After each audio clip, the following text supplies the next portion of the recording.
সহকারীদের দুইটা সেকশন আমরা মনে করি, একটা নিয়মিতদের জন্য সুযোগ সুবিধা, আরেকটা আমাদের যাদের কাজ নেই মজুরি নেই ওদের জন্য আরেকটা সিস্টেম। এখন আমরা কাজ করি সমানে, নিয়মিত যে কাজ করে আমরা নতুনরাও সেই কাজ করি, টেবিলে সমান। এবং কি আমাদেরকে নতুন যারা আছি ওনারা অনেক কাজ বাড়তিও আমাদেরকে দেয়, কিন্তু আসলে আমাদের বেনিফিট কি সেটা আপনারাই চিন্তা করে দেখেন।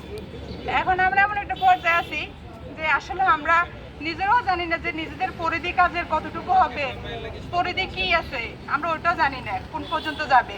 তারপরে আমাদেরকে কোনো প্রশিক্ষণও দেওয়া হয় নাই, প্রশিক্ষণ ছাড়াই আমরা সবাই টেবিলে যে এত জটিল জটিল কাজের সমাধান আমরা করতে আমাদের অনেক হিমশিম খাইতে হচ্ছে সবাইকে।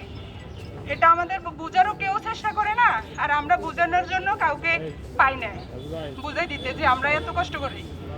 আর এখন যেহেতু আমাদের একটা আন্দোলন শুরু হয়েছে, আজকে দ্বিতীয় দিনের মতো একটা কর্মসূচি তাও চলতেছে, কর্মবিরতি।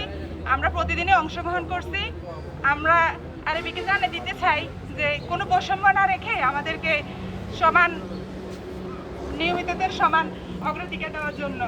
আর আমাদের সপ্তাহে ছুটি যেন 2 দিন থাকে, আর আমাদের কর্মঘণ্টা যেটা সেটা যেন একটা নির্দিষ্ট সময় দেয়।